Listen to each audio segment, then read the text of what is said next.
bienvenue sur cette vidéo présentant les fonctionnalités offertes par la plateforme Ezate, que l'on va appeler Ezate Hub, à nos utilisateurs. Donc les différents services que vous pouvez voir actuellement à l'écran vont être ouverts aux annotatrices, aux clients ou aux administrateurs travaillant dans l'équipe Ezate. Donc cette vidéo va faire le tour de ces différents services en se focalisant sur les principaux, le Ezate Portal, le Ezate Lab, notre ATS Ezate Candidate Manager et la Ezate Digital Academy. En plus de cela, il est important de mentionner quelques points, notamment autour du SDK, qui est un service permettant à nos clients de venir déposer, de venir nous pousser des data points à annoter et également de venir les récupérer. Ezate Connect est un outil no-code permettant à nos project managers en interne de venir exécuter des fonctions automatiquement selon différents triggers. Et enfin, l'outil Ezate Customer va permettre à nos clients de venir suivre en temps réel l'avancée et les métriques propres à leur projet. Donc tout ceci va être intégré au sein du Ezate Hub qui va faire le lien entre ces différents services qui sont interconnectés. Je vous propose de passer désormais sur le Ezate Portal pour pouvoir commencer la présentation. Donc on est ici sur le portail de navigation qui regroupe les différents services proposés et accessibles aux utilisateurs, que ce soit des hiteuses, que ce soit des administrateurs, à savoir l'équipe à Paris, des clients ou toute autre personne ayant besoin d'interagir avec nos services. Donc on va commencer par une présentation de la plateforme qui est le cœur du réacteur de notre système. Et sur cette plateforme, je me connecte ici en tant qu'administrateur basé à Paris et je vais vous présenter, lorsqu'on se connecte, le dashboard. Donc le dashboard permet, moi en tant que chef de projet, de venir visualiser différents metrics sur les projets que je gère au quotidien. Et on va par exemple pouvoir commencer par voir ici sur l'écran l'ensemble des projets qui sont au statut ouvert et les tâches que nous devons réaliser.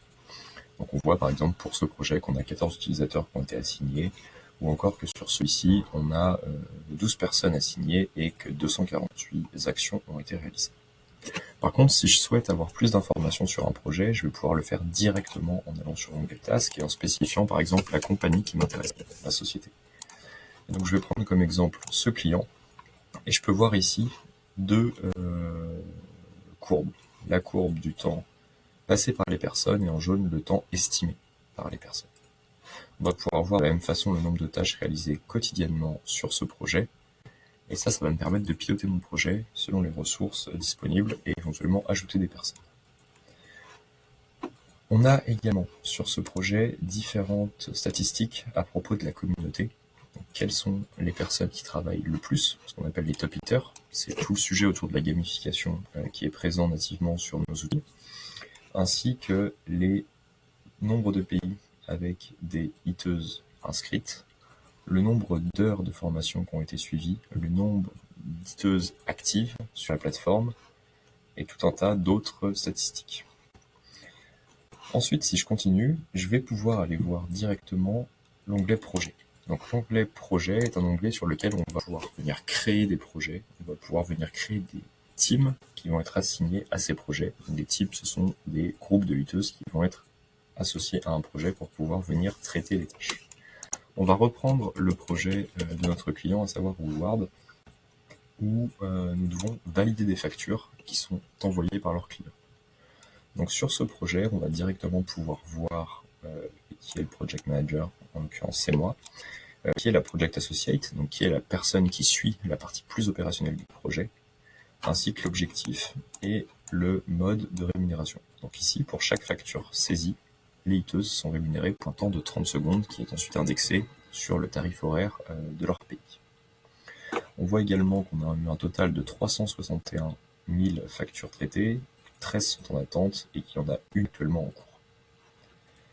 Si je vais dans l'onglet Metrics, cet onglet va me donner pour les personnes, à savoir ici 33 personnes qui ont fait au moins une action, quelle est la répartition, quel est le nombre de personnes qui ont réalisé telle ou telle tâche, à quel temps de travail cela correspond, et quel est le montant qu'elles ont pu gagner. Et juste en dessous, on va avoir un élément qui est assez important, ce qu'on appelle le SLA, qui est globalement le temps qui a été mis entre la réception d'une tâche et son traitement. Donc on voit ici que pour le mois de février, nous sommes aujourd'hui le 14 février, qu'entre le 1er et le 14 février, le temps moyen de traitement entre la réception d'une tâche par Isaït et son traitement par l'uniteuse est d'1h34. Sur ce projet, on a un SLA de l'ordre de 3 heures, et donc effectivement, on doit être capable de traiter les tâches en moins de 3 heures. On va également pouvoir voir la comparaison entre les différentes annotatrices, les différentes hiteuses, pour voir quelles sont celles qui travaillent le plus rapidement ou celles qui travaillent le moins rapidement. Par exemple, pour cette personne, on voit qu'elle travaille en moyenne en 1 minute 25, tandis que les plus performantes sont en 23 secondes ou en 30 secondes. On va pouvoir, grâce à ça, leur proposer des formations pour les faire accélérer dans leur travail et ainsi les rendre plus productives. En plus de ça, sur la partie projet, on va être capable de venir ajouter des annotatrices selon les besoins et selon les compétences que l'on va rechercher. Donc par exemple, sur ce projet, si je fais un test, je vais créer une nouvelle session d'onboarding et je vais venir indiquer quelles sont les spécificités. Donc on est sur un projet d'annotation de transcription de factures. On doit être capable de pouvoir réaliser 300 tâches sur 3 jours. Et en faisant ceci, je vais pouvoir venir ajouter des utilisateurs.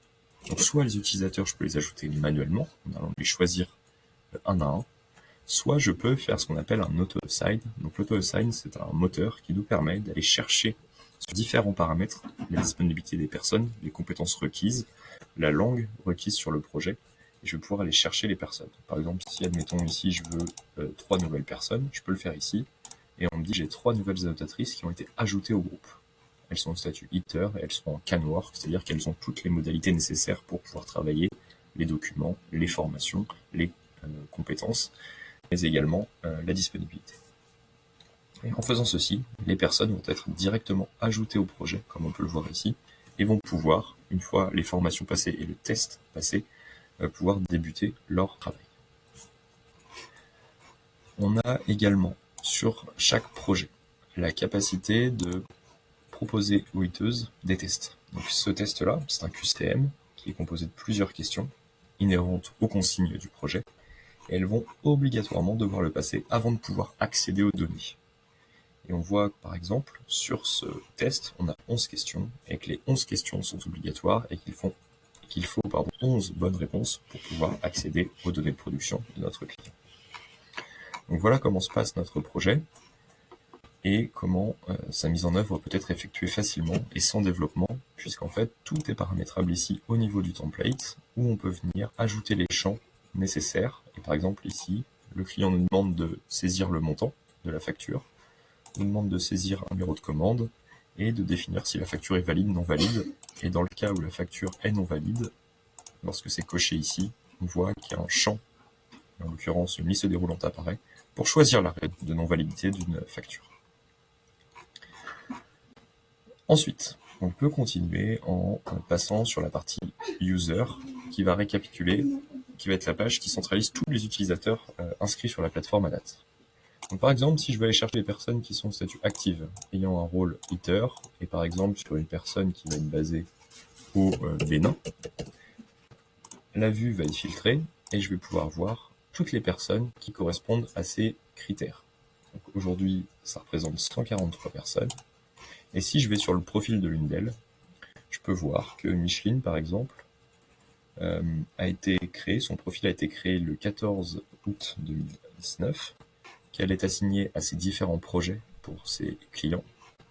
Et je vais pouvoir voir la somme qu'elle a gagnée. Donc elle a gagné un peu plus de 7 000 € à date. Et je vais pouvoir voir son activité. Donc je sais qu'en janvier, elle a pu travailler et pu réaliser sur 35 heures de travail. Et pour le moment, au 14 février, elle a travaillé pour 5 heures. En plus de ça, on va être capable de voir tous ces documents. Ici, on voit que tous les documents obligatoires ont été uploadés.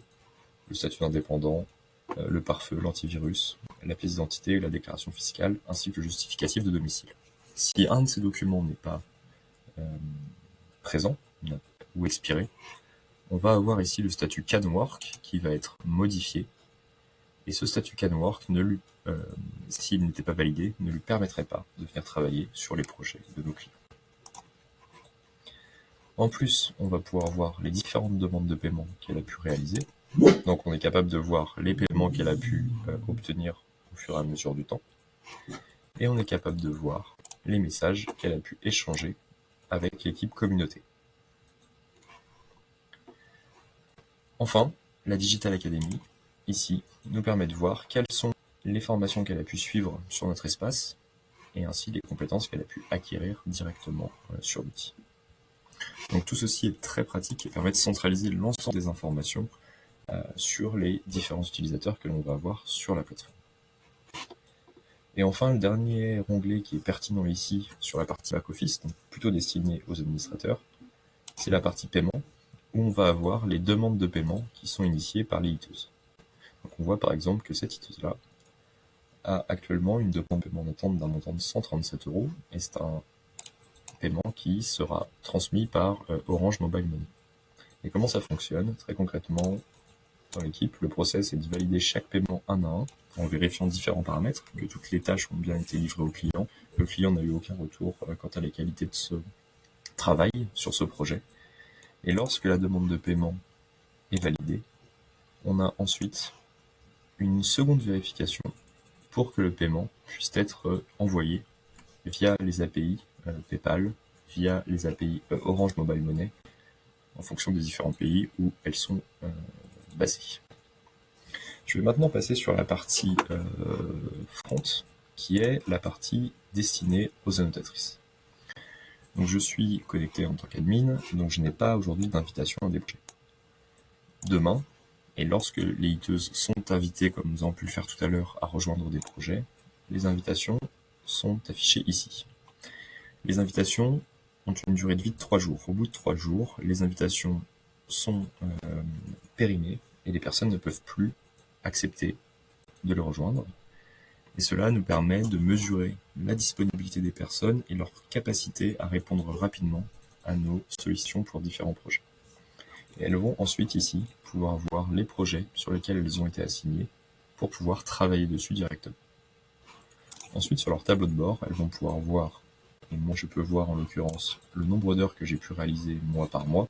Donc, comme vous vous en doutez, j'ai pas travaillé énormément sur les projets de mes clients en tant qu'annotateur, et donc les heures sont très faibles, mais je suis capable de voir les courbes vues tout à l'heure, le temps passé au réel et le temps estimé. Je peux voir également le nombre de tâches réalisées, et je peux voir le montant que cela a généré. Sur la partie mes paiements, je vais être capable de voir la somme que j'ai gagnée, ce que j'ai déjà reçu. En l'occurrence, ces sommes sont fictives. Et je peux voir également la liste de mes paiements en tant qu'annotateur. La Digital Academy, quant à elle, permet de venir suivre des formations sur différents cas d'usage. On peut avoir des cas d'usage et des formations très spécifiques à nos besoins. Par exemple, une formation sur la notation d'images en bounding box, ou encore des formations beaucoup plus larges sur qu'est-ce qu'un LLM, Large Language Model, ou comment travailler sur Google Sheets. Et donc ces différentes formations vont être proposées à tout moment aux annotatrices qui nous rejoignent, et on va avoir différentes formations comme des formations d'intégration qui leur permettent d'appréhender nos outils, la Digital Academy, comment utiliser le chat, comment utiliser la plateforme Easy8, mais également des formations prioritaires sur lesquelles nous avons des besoins réguliers, la notation de polygones ou des projets autour de la comptabilité et de la saisie de factures. Et comment se présente une formation? On va avoir systématiquement une vidéo, 15, quel est le besoin, comment travailler. On va avoir également une notice qui explique en quoi consiste un projet ici d'annotation en bounding box. Et enfin, un test qui est un QCM avec des réponses issues d'un pool qui changent continuellement afin de ne pas avoir toujours les mêmes questions et donc les mêmes réponses. Et à l'issue de cette formation, dès lors que la personne a suivi l'ensemble et a pu passer le test et a obtenu la note suffisante, elle obtient la compétence sur son profil et pourra ensuite être assignée à des projets selon les compétences requises par le projet. Et enfin, je peux vous montrer également ce qu'on appelle le chat Easy8, qui est un outil qui permet de dialoguer sur les projets avec les annotatrices qui sont assignées.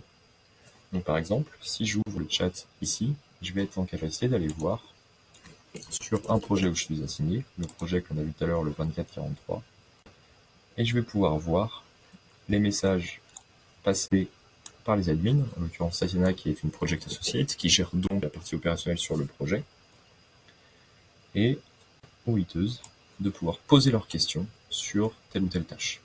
Et cela permet de créer de la connaissance et permet de s'entraider au sein de l'équipe pour pouvoir avancer plus efficacement sur le projet. Nous allons désormais passer aux 2 modules qui concernent les candidatures. Donc, lorsque les hiteuses souhaitent candidater pour devenir hiteuses au sein de notre communauté, elles vont passer par l'espace candidate. Cet espace candidate est un processus en 7 étapes où les personnes vont devoir expliquer qui elles sont en donnant différentes informations, indiquer quelle est leur situation actuelle, passer un test en 8 étapes différentes qui reprennent les différents points sur lesquels nous avons des projets, indiquer quel est leur projet professionnel ou personnel qui motive leur inscription, importer une vidéo qui leur permet de se présenter, ensuite ajouter les différents documents et ainsi pouvoir soumettre leur candidature qui sera ensuite examinée par notre équipe communauté. Donc comment se présente ensuite le Candidate Manager, qui est donc l'espace permettant à l'équipe communauté de venir gérer les différentes candidatures. On va avoir tout d'abord un certain nombre d'éléments de métriques qui reprend le nombre de personnes en attente ou qui ont été traitées par l'équipe, que ce soit par pays, par langue, et également ici dans le pool, ce sont les personnes qui sont prêtes à devenir hiteuses et qui sont en attente puisque nous n'avons pas forcément suffisamment de projets à date pour venir les intégrer et ne pas avoir trop de personnes par rapport aux besoins. On va avoir directement sur cet espace l'ensemble des candidatures que nous avons reçues. Et donc pour ces candidatures, on va par exemple pouvoir ici avoir toutes les informations préalablement renseignées par la personne. Sur cette première étape, à propos de moi, toutes les informations sur sa situation à date. Et sur le test, on va pouvoir voir que la personne ici a obtenu un score de 21,5 sur 34, alors que nous demandons un score minimum de 30 sur 34. Et on va pouvoir voir, pour chaque question, quelle est la problématique, quelle est sa réponse versus celle qui est attendue.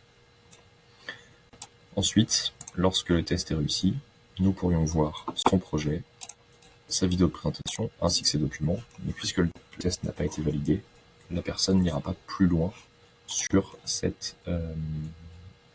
étapes.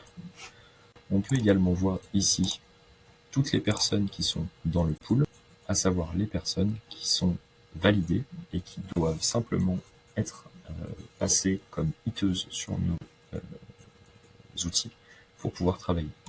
Donc, par exemple, pour cette personne, on va pouvoir voir les documents, on va pouvoir voir la vidéo de présentation, où elle présente qui elle est. On peut voir son test, elle a obtenu 30,5 sur 34. On peut voir tous les documents, le document d'identité et le justificatif de domicile, et ainsi pouvons directement l'intégrer sur notre plateforme et l'assigner à des projets via l'auto-assign en fonction des besoins que nous avons à date. Donc maintenant passer sur le Lab, qui est un outil SaaS d'annotation, aussi bien pour des projets de computer vision, pour des projets de NLP, donc d'annotation de texte et de documents dans le futur, et pour des projets de data processing sur lesquels nous avons un formulaire. Donc cet outil permet à nos clients qui souhaitaient s'équiper d'un outil de notation de venir créer leur projet, de venir gérer leurs données, que ce soit par des imports manuels ou en utilisant le SDK qui permet de faire tout un tas de fonctionnalités que l'on verra juste après, et qui permet également à nos hiteuses de venir travailler sur les projets de nos clients lorsqu'ils souscrivent à l'utilisation de notre outil. On va pouvoir sur ce projet, comme je le disais, venir créer et mettre en place des projets d'annotation d'images, bounding box, polyline, segmentation, polygonographe. Pour la partie computer vision, je vous montrerai un exemple juste après, mais également sur des projets de data processing avec un formulaire.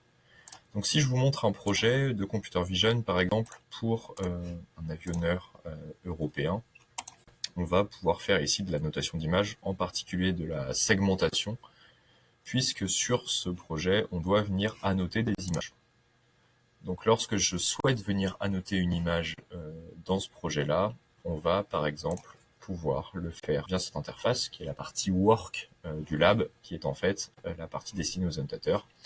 Et donc on va par exemple, ici on est sur un projet de segmentation, pouvoir venir définir chaque instance.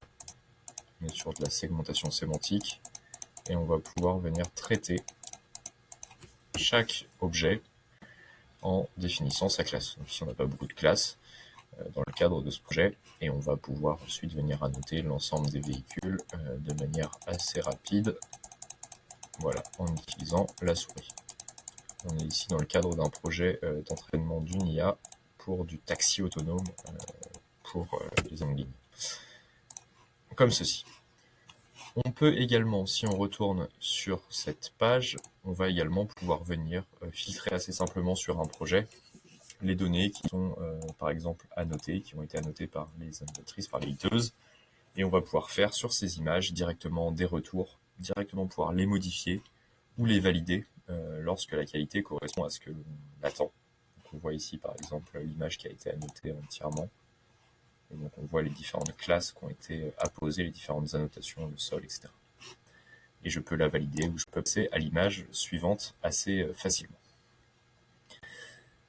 On a également, comme je le disais, des projets plutôt de data processing. Donc je peux vous montrer un projet particulier que l'on traite pour un fabricant et vendeur de cosmétiques français qui nous a demandé de venir annoter des selfies sur environ 23 ou 24 paramètres distincts. Et comme vous allez le voir, on a sur l'interface l'image et on a à droite tous les paramètres que le client souhaite que l'on vienne annoter, donc la couleur des cheveux, la texture des cheveux, etc. Et comme vous pouvez le voir, nous avons ici sur le projet 15 batchs distincts, 15 batchs différents, puisque le projet est subjectif, les données sont annotées par 15 personnes distinctes, les mêmes données sont annotées par 15 personnes distinctes. Sur chaque projet, on va avoir sur l'onglet Performance des métriques à propos de la distribution des données annotées à travers les différentes annotatrices. Donc ici, on a 17 ou 18 personnes distinctes, et on va pouvoir voir la productivité de chaque personne. Donc par exemple, ici, cette personne-là fait une annotation en moyenne en 31 secondes. On dit qu'elle est donc 13% plus rapide que la moyenne de ses collègues, puisque la moyenne est à 36 secondes. On va pouvoir voir ici la distribution des labels. Donc ça, c'est très important pour les data scientists. On va pouvoir voir sur chaque donnée comment a été annoté tel ou tel élément. Et donc ça, c'est très important. Ça permet de vérifier l'homogénéité des données annotées, des datasets, et donc de pouvoir pousser plus ou moins de données selon telle ou telle typologie de labels qui nous intéresse. En plus de ça, ce qui est assez intéressant sur le lab, c'est qu'on va avoir, comme je le disais, la possibilité d'utiliser le SDK. Donc, le SDK permet pour un client de venir gérer tout un tas d'actions, comme la création de tâches, ici, via les services qui sont offerts sur le lab. Ça permet de venir exporter les tâches selon différents formats, le format par défaut, celui proposé par le lab, mais également le format YOLO ou le format masque pour de la segmentation. Et ça va permettre également de venir mettre en place un webhook de sorte à ce qu'une donnée annotée soit directement retournée au client sur le endpoint spécifié. Donc cette interface aujourd'hui tourne sur un certain nombre de projets. Comme on peut le voir au global, on a traité un peu plus de 30 000 tâches, un peu plus de 27 000 tâches, pardon, à ce jour. Et dans le futur, nous allons donc ajouter des fonctionnalités pour pouvoir annoter des documents et des textes facilement, sur le même modèle que ce que nous faisons ici pour les projets de computer vision, annotation d'images, et pour les templates de data processing. Voilà pour la présentation, je vous remercie et on reste disponible pour toutes vos questions ou des points d'éclaircissement. Bonne journée.